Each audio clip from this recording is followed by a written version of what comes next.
अस्सलामुअलैकुम स्टूडेंट्स, उम्मीद करती हूँ आप सब खैरियत से होंगे। Welcome again back to my channel informative conversations. Students, dispenser technician part 1, जैसा कि हमने ये सीरीज स्टार्ट की है, ऑल ऑनलाइन लेक्चर्स आपको डिलीवर करेंगे। तो आज हमारा लेक्चर नंबर 3 है एंड हम लेक्चर नंबर 3 में स्टार्ट करने वाले हैं chapter number 2, systems and its associating disease. Students, ये काफ़ी ज़्यादा सिस्टम्स हैं, तो हम इन्हें one by one each lecture में कवर करेंगे ताकि आपको काफ़ी ज़्यादा डिटेल में समझा सकें और हर एक टर्मिनोलॉजी आपको अच्छे तरीके से समझ आ जाए।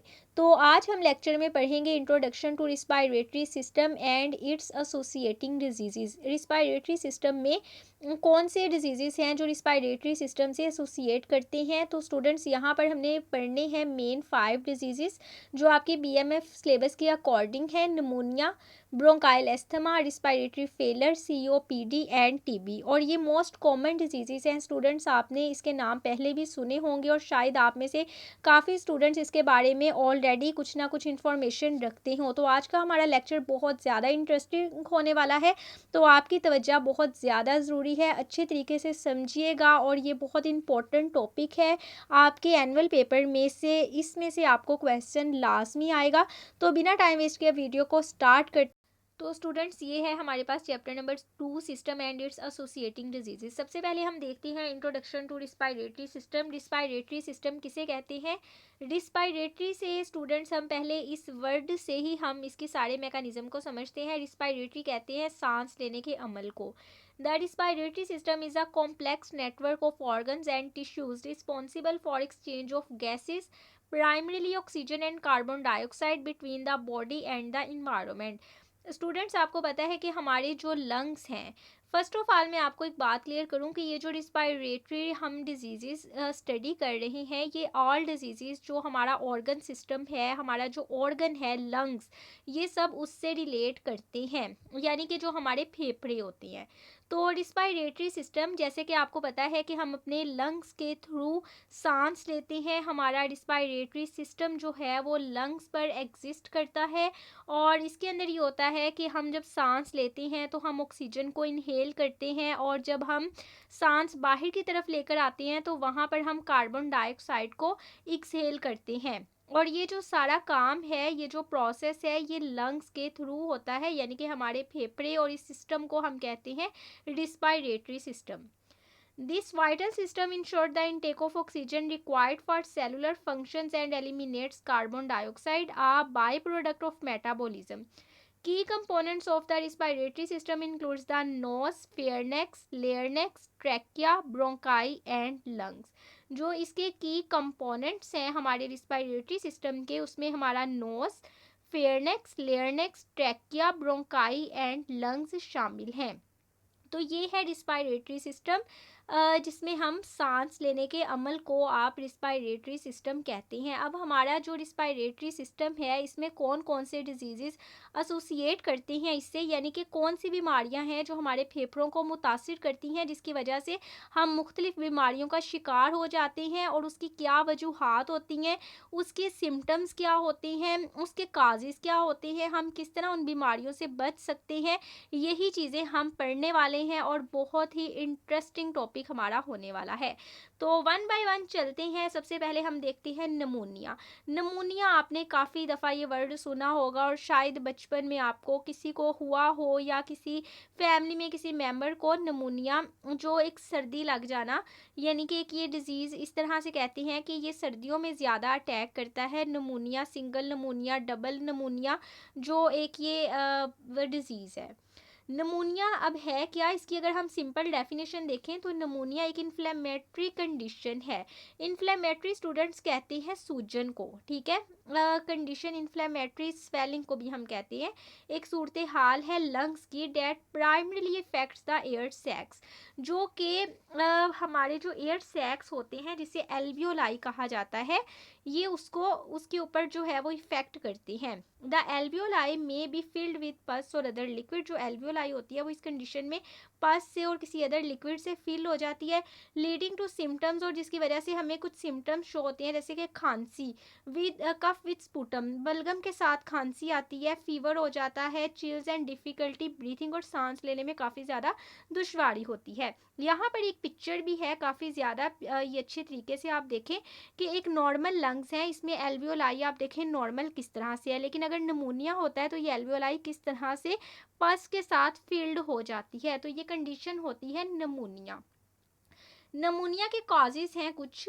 अगर अब आपसे कोई नमूनिया के बारे में पूछता है तो आप उसको बहुत आसानी से बता सकते हैं कि जी निमोनिया एक इन्फ्लेमेटरी कंडीशन है लंग्स की, जो कि प्राइमरीली इफेक्ट करती है एयर सैक्स को, और इसमें क्या होता है कि एल्वेओलाई पस से फिल हो जाती है और किसी अदर लिक्विड से, जिसकी वजह से जो है खांसी आती है बलगम के साथ, बुखार हो जाता है, सर्दी लग जाती है, और साथ ही साथ सांस लेने में दुश्वारी आती है। अब इसके काजेज़ क्या होती हैं? इसके स्टूडेंट्स काजेज़ हैं बैक्टीरियल, वायरल और फंगल इन्फेक्शंस जो हैं वो निमोनिया काज करते हैं, और एक मोस्ट कॉमन कॉज है निमोनिया का स्ट्रेप्टोकोकस बैक्टीरिया। ये जो बैक्टीरिया है ये निमोनिया काज करता है, ये आप अपने माइंड में रखिएगा, ये आपको वाइवा में भी पूछा जा सकता है, बहुत एक इम्पॉर्टेंट बात है। एस्पायरेंट्स ऑफ फ्लड्स और इनहेलेशन ऑफ इरिटेंट्स में कैन कंट्रीब्यूट। कॉजेज इसके बैक्टीरियल, वायरल और फंगल इन्फेक्शंस हैं। नमूनिया को डायग्नोज कैसे किया जाता है, ट्रीट कैसे किया जाता है? तो diagnose is typically based on symptoms. अब डायग्नोज जो है वो सिम्टम्स को देखते हुए ही उसकी बेस पर ही किया जाता है। Physical examination, imaging study such as, जैसे कि चेस्ट एक्सरे के थ्रू देखा जाता है। जैसे अब कोई पेशेंट आता है, वो डॉक्टर को बताता है कि जी मुझे जो है वो बलगम के साथ खांसी आ रही है, मुझे बुखार है। अब डॉक्टर इस चीज़ को एनालाइज करता है कि मे भी इसको नमूनिया हो, तो वो उसे कहेगा कि जाके आप अपने चेस्ट का एक्सरे करवाएं, और जब वो एक्सरे करवाएगा तो वो उसके अंदर पता चलेगा, अगर वो सारे सिम्टम्स मैच होते हैं तो पता चल जाएगा कि इस पर्सन को निमोनिया है। तो इसको डायग्नोज कैसे किया जाता है? चेस्ट एक्सरे के थ्रू। बैक्टीरियल निमोनिया को जो अब इसका ट्रीटमेंट कैसे करते हैं? जो बैक्टीरियल निमोनिया है उसे antibiotics are use to treat bacterial infection. Antibiotics को, अगर तो बैक्टीरियल निमोनिया है तो एंटीबायोटिक्स को इस्तेमाल करेंगे तो ये निमोनिया ट्रीट हो जाएगा। वायरल निमोनिया है तो antiviral medication may be prescribed for certain viral infection, but rest and supportive care are often key. Viral pneumonia में एंटीवायरल मेडिकेशन जो है वो प्रेस्क्राइब की जाती हैं, लेकिन साथ ही साथ वायरल निमोनिया में रेस्ट को और स्पॉटिव केयर को बहुत ज़्यादा जो है वो प्रायोरिटी दी जाती है। Fungal pneumonia, anti fungal medications जो हैं वो फंगल नमोनिया में इस्तेमाल की जाती हैं। Anti fungal medications are use to treat fungal infection. तो ये था स्टूडेंट्स नमोनिया, कितना ज़्यादा शॉर्ट सा और कितना इजी वर्ड्स में यहाँ पर लिखा हुआ है। अगर आपकी होपफुली कि कोई कन्फ्यूजन इस टॉपिक को लेकर नहीं रही होगी कि नमोनिया क्या है, ये एक कंडीशन है जिसके अंदर जो है वो एयर सैक्स जो है वो अफेक्ट होती हैं लंग्स में, और इसके काजेज बैक्टीरियल, वायरल और फंगल हैं। इसको डायग्नोज चेस्ट एक्सरे के थ्रू किया जाता है। इसके ट्रीटमेंट में जो बैक्टीरियल नमूनिया उसको बैक्टीरियल, एंटी बैक्टीरियल, वायरल को एंटीवायरल, और जो फंगल है उसको एंटी फंगल मेडिकेशन के थ्रू जो है वो ट्रीट किया जाता है। तो ये बहुत सिंपल सा यहाँ पर सिर्फ इन्होंने बताया हुआ है, सिर्फ डेफिनेशन है, कॉजेज है, डायग्नोस है एंड ट्रीटमेंट है। और आपका क्वेश्चन जो है शॉर्ट अगर आपको आता है तो आप यहाँ पर पूरे नंबर ले सकते हैं, फुल मार्क्स गेन कर सकते हैं इतना सा लिख कर। तो ये था हमारा नमूनिया। अब हम जाते हैं नेक्स्ट डिजीज़ की तरफ, जिसका नाम है क्रोनिक ऑब्स्ट्रक्टिव एयरवे डिजीजेस, जिसकी शॉर्ट फॉर्म है COAD। COAD का जहाँ पर वर्ड आता है तो आप समझ जाएं कि ये जो डिजीज़ है ये आपके लंग्स से एसोसिएट कर रहा है, आपके रिस्पायरेटरी सिस्टम का जो है ये डिजीज़ है। इसकी डेफिनेशन है, इसकी सिंपल डेफिनेशन है, chronic obstructive pulmonary diseases COPD is a group of progressive lung diseases that obstruct air flow making it difficult to breathe. ये group of progressive lung diseases है जो कि एयर फ्लो को obstruct करता है, यानी कि खराब कर देता है एयर फ्लो को, जिसकी वजह से सांस लेने में दुश्वारी आती है। The two main conditions that contribute to COPD are chronic bronchitis and emphysema. जो दो मेन कंडीशंस हैं COPD को कंट्रीब्यूट करने की, वो क्रोनिक ब्रोंकाइटिस एंड एम्फीसीमा है। वैसे तो स्टूडेंट्स जो आपका मैट्रिक में यूनिट नंबर 10 है बायोलॉजी का, उसके अंदर भी जो आपका चैप्टर नंबर 1 में काफ़ी ज़्यादा जो रिस्पायरेटरी डिसऑर्डर्स को आपने डिटेल में स्टडी किया हुआ है, वही चीज़ें आपने यहाँ पर रिपीट करनी है। वहाँ आपने क्रोनिक ब्रोंकाइटिस और एम्फीसीमा के बारे में पढ़ा हुआ है। तो जो बच्चे मैट्रिक के बाद फ्रेश आए हैं तो उनके लिए तो कोई मुश्किल नहीं है। और एफएससी वालों के लिए तो ये बाएं हाथ का खेल है। Here's an overview of chronic obstructive airway diseases, particularly chronic bronchitis and emphysema. Chronic bronchitis में जो डिजीजेस आती हैं जो उससे कंट्रीब्यूट करती हैं वो क्रॉनिक ब्रोंकाइटिस है एंड एम्फीसीमा है। क्रॉनिक ब्रोंकाइटिस क्या है? क्रॉनिक का मतलब होता है शदीद देर तक रहने वाला। ये हमने बेसिक टर्मिनोलॉजी में भी पढ़ा था, मैंने आपको वहाँ भी बताया था कि क्रॉनिक कहते हैं जो कंडीशन कोई होती है जो लॉन्ग टर्म तक रहती है।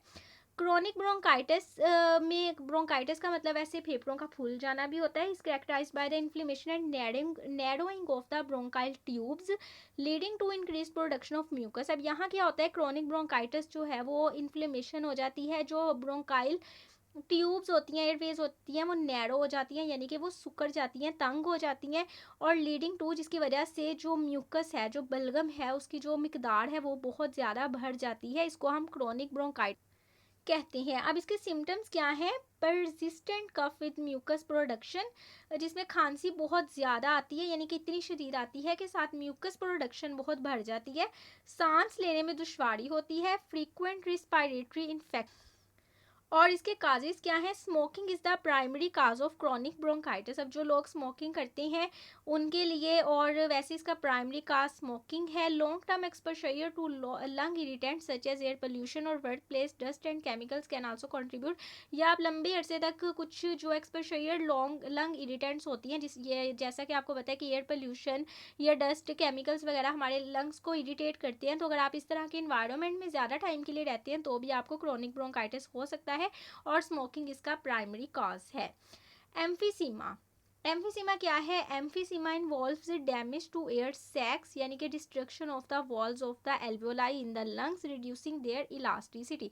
अब यहाँ पर क्या होता है, ये जो है एयर सैक्स को यानी कि एल्वियोलाई को डैमेज करता है। आप ये चीज़ें याद रखें, इसकी कन्फ्यूजन कि जो नमूनिया है वो क्या करता है, उसमें जो आपकी एल्वियोलाई है उसमें पस फिल हो जाती है, लेकिन एम्फीसीमा में क्या होता है, आपकी जो एल्वियोलाई है वो डैमेज हो जाती है, जिसकी वजह से उसकी जो इलास्टिसिटी है, उसकी जो लचक है वो रिड्यूस हो जाती है।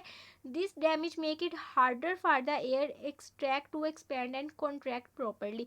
और ये डैमेज क्या करता है, ये बहुत मुश्किल बना देता है एयर सैक्स को एक्सपेंड एंड कॉन्ट्रैक्ट प्रॉपरली करने में, जिसकी वजह से सांस लेने में दुश्वारी आती है। Leading to difficulty in exhaling, यानी कि जिसमें हम सांस जब इनहेल करते हैं, जब हम अंदर की तरफ सांस लेकर आते हैं, और जब हम एक्सहेल करते हैं कार्बन डाइऑक्साइड बाहर की तरफ लेकर आते हैं, तो इस कंडीशन में जो एक्सहेलिंग है वो काफ़ी ज़्यादा डिफिकल्ट हो जाती है। इसके सिम्टम्स में shortness of breath specially during physical activity, यानी जब कोई फिजिकल एक्टिविटी कोई बंदा कर रहा होता है, या कोई हैवी सामान उठाता है, या जिम करता है, या फिर कोई भी उसकी एक्टिविटी ऐसी होती है, तो उसमें क्या होता है, उसको सांस आना शुरू हो जाता है, उसका जो सांस है वो भरना शुरू हो जाता है, कम यानी कि होना शुरू हो जाता है, कि वो बड़ी मुश्किल से जो है ऐसे इसी तरह से जो है वो एक सांस लेता है। इसको कहते हैं शॉर्टनेस ऑफ ब्रीथ। उसको क्रोनिक कफ, यानी कि शदीद लंबे अरसे तक जो है उसको खांसी लगी रहती है। फटीग, यानी कि उसको थकावट बहुत ज़्यादा होती है। इसके काजेस क्या है? लाइक क्रोनिक ब्रोंकाइटिस की तरह स्मोकिंग भी जो है वो प्राइमरी काज है एम्फीसीमा का। In some cases a genetic deficiency of a protein called alpha 1 antitrypsin can contribute to the development of emphysema. हमारी बॉडी में एक प्रोटीन होता है जिसे हम अल्फा 1 एंटीट्रिप्सिन कहते हैं। तो अगर हमारी बॉडी में ये एक जेनेटिक डेफिशिएंसी होती है, अगर ये प्रोटीन जो है इसकी डेफिशिएंसी हो जाती है, तो इसकी वजह से भी एम्फीसीमा की जो है वो डेवलपमेंट होती है। तो ये देखें स्टूडेंट्स, कितना इजी था हमारा क्रोनिक ऑब्स्ट्रक्टिव एयरवे डिजीजेस, जिसके अंदर हमने क्रोनिक ब्रोंकाइटिस को और एम्फीसीमा को देखा है। क्रोनिक ब्रोंकाइटिस में क्या होता है, इन्फ्लेमेशन होती है और ब्रोंकियल ट्यूब्स जो है वो नैरो हो जाती हैं, और एम्फीसीमा में क्या होता है कि एल्वियोलाई जो है वो आपकी डैमेज हो जाती है, जबकि निमोनिया में जो आपकी एल्वियोलाई है वो फिल हो जाती है पस और अदर लिक्विड से। तो ये थे इसके इतने ज़्यादा आसान से बेसिक से कॉन्सेप्ट। अब हम देखते हैं यहाँ पे रिस्क फैक्टर्स भी इन्होंने कुछ लिखे हुए हैं सीओपीडी के, जो कि smoking, second hand smoke, lung irritants, lung like chemical fumes, family history with the ADD gene being like to COPD, history of respiratory infection as a child, यानी किसके रिस्क फैक्टर हैं कि स्मोकिंग है या lung irritants है, या किसी को फैमिली हिस्ट्री में एस्थमा या लंग के रिलेटेड डिजीज़ हैं उनके अंदर भी जेनेटिकली आ जाता है। उसके बाद हिस्ट्री देखते हैं रिस्पायरेटरी इन्फेक्शन, यानी कि अगर कोई बच्चा उसको बचपन से ही देखते हैं कि इसके लंग्स में कोई ना कोई प्रॉब्लम ही रहता है, तो फिर उसको भी एनालाइज किया जाता है कि भाई इसके अंदर जो है वो सीओपीडी कॉमन है। अब इसकी मैनेजमेंट और ट्रीटमेंट क्या है स्मोकिंग? से जो है वो अवॉइड किया जाए, स्मोकिंग क्विट की जाए। मेडिकेशन में जो है वो bronchodilators and anti inflammatory medication जो है वो कॉमनली प्रेस्क्राइब की जाती हैं एयर फ्लो और इन्फ्लेमेशन को रिड्यूस करने के लिए। उसके बाद है यहाँ पर ऑक्सीजन थेरापी। इसमें ये होता है कि आप जो है वो ऑक्सीजन लेते हैं यानी कि आउटसोर्स से। Supplement oxygen may be necessary to improve oxygen levels in the blood. Pulmonary rehabilitation, exercise programmes and education to help improve lung function and quality of life. Vaccination में influenza and pneumonia vaccination are recommended to prevent respiratory infection that can cause worsen COPD symptoms. आप इसे prevent कैसे कर सकते हैं? Smoking से आप avoid करें।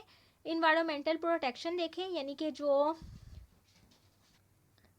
और आता है अर्ली इंटरवेंशन, जिसमें early detection and management of respiratory system can slow down the progression of COPD। तो स्टूडेंट्स यहाँ पर ये इसकी प्रिवेंशन है और ये COPD के जो मैनेजमेंट और ट्रीटमेंट इसको कैसे किया जाता है, इसके डिफरेंट आप फैक्टर्स लिख सकते हैं। अगर आपको शॉर्ट क्वेश्चन में भी आ जाता है तो आप इसकी डेफिनेशन लिख दें, साथ आप इसके जो कॉन्ट्रीब्यूट किससे होता है, उसके बाद आप इसकी मैनेजमेंट एंड ट्रीटमेंट लिखते हैं और प्रिवेंशन लिखकर आप इसका एक बहुत ही अच्छा सा क्वेश्चन इसको वाइंड अप कर सकते हैं।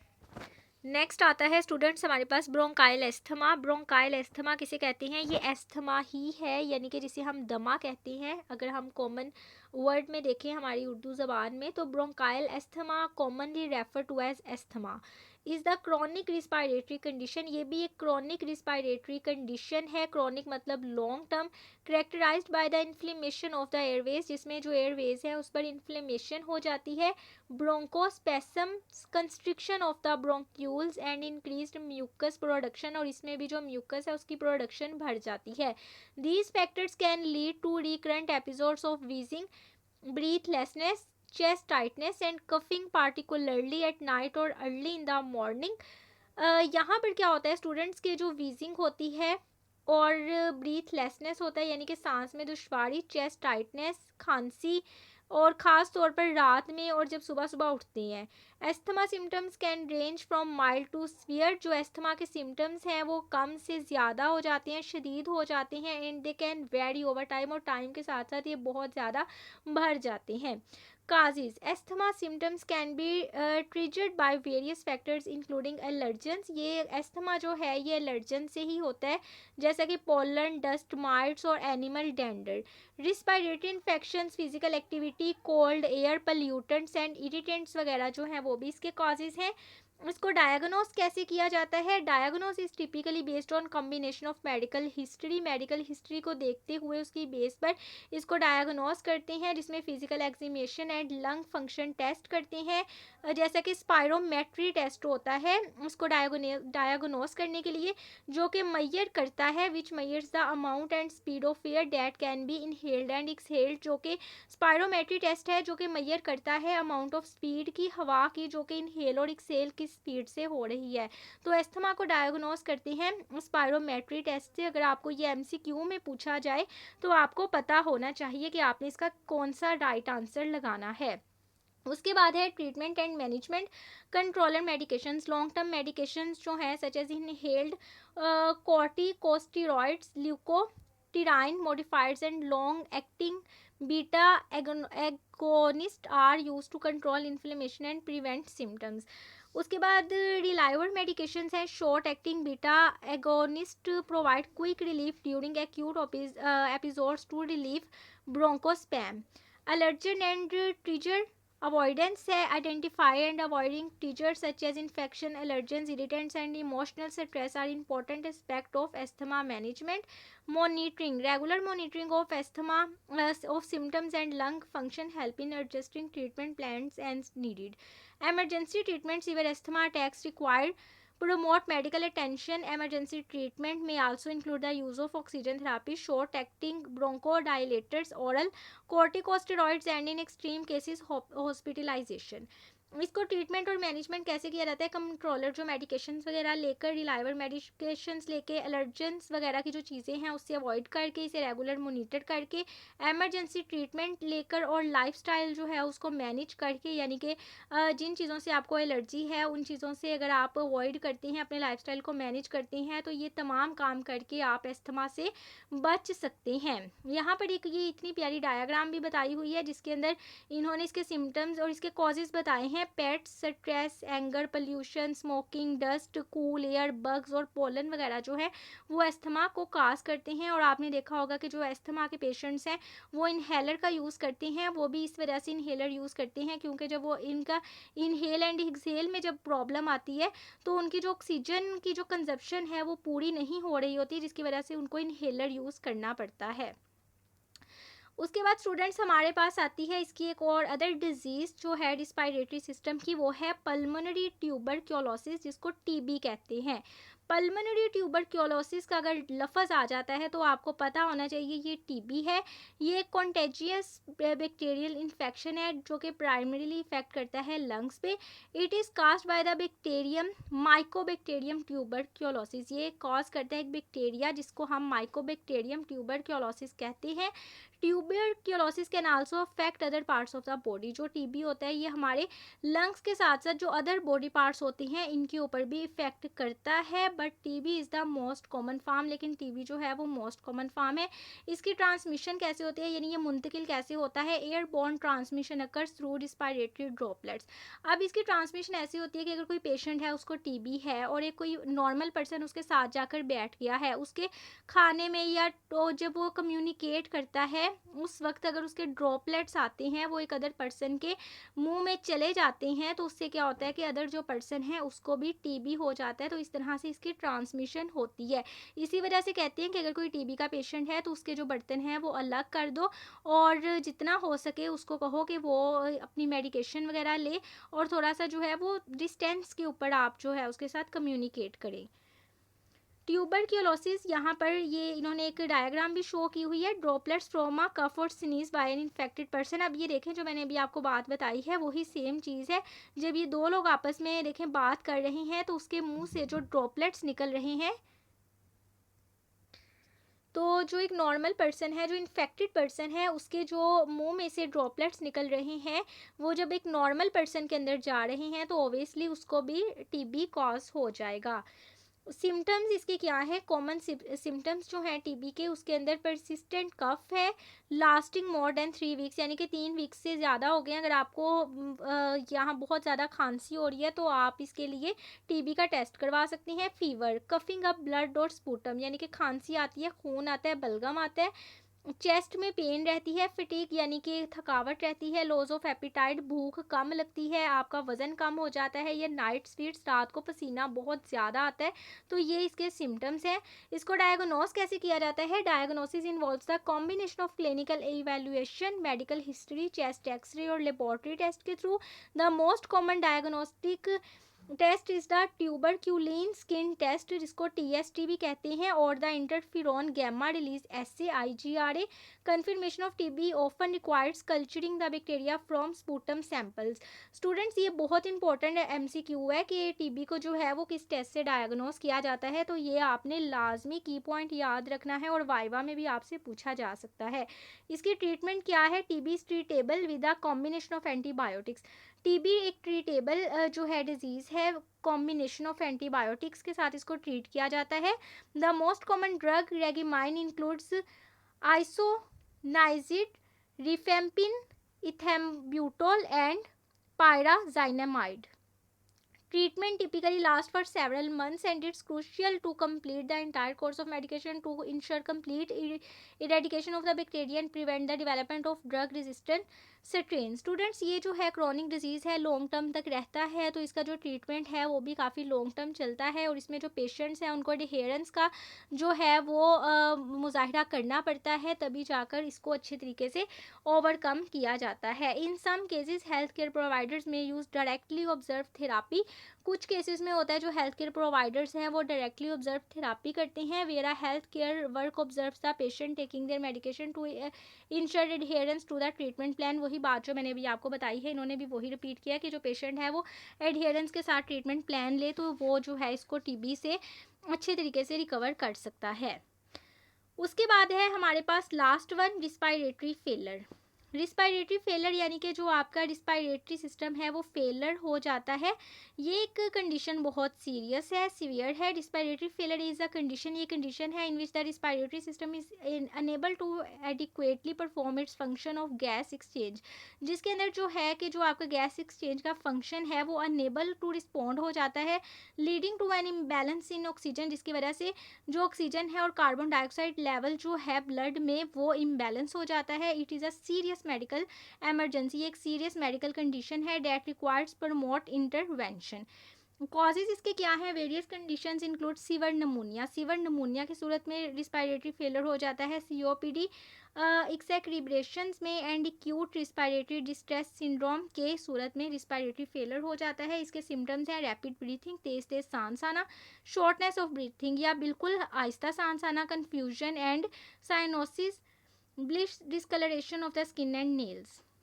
इसको ट्रीट कैसे किया जाता है और इसको मैनेज कैसे किया जाता है? Oxygen therapy, supplement oxygen is administer to improve oxygenation, mechanical ventilation in severe cases, mechanical ventilation में बी नेसेसरी टू असिस्ट और रिप्लेस स्पॉन्टेनियस ब्रीथिंग। अब इसमें क्या होता है कि जो मैकेनिकल वेंटिलेशन होती है इसके अंदर जो है वो स्पॉन्टेनियस यानी कि जो वक्ती तौर पर सांस है वो मुहैया किया जाता है। Treatment of underlying cause, identify and treating the underlying cause causing respiratory failure is crucial, this involves antibiotics for infection, जिसके अंदर एंटीबायोटिक्स इन्फेक्शंस और ब्रोंकोडाइलेटर्स जो ऑब्स्ट्रक्टिव लंग डिजीज़ के होते हैं उसको इस्तेमाल किया जाता है। मॉनिटर एंड स्पॉटिव केयर, बार बार उसको मॉनिटर किया जाता है और एक स्पॉटिव केयर यानी कि अच्छी तरीके से जो है उसकी केयर की जाती है। Continuous monitoring of vital sign, oxygen level and other parameters is essential. Supportive care includes maintaining adequate hydration and addressing nutritional needs. And intensive care, severe cases may required admission to an intensive care unit, जिसके अंदर जो है वो ICU में रखा जाता है patient को for close monitoring and specialized care, और उसकी एक स्पेशलाइज्ड केयर की जाती है।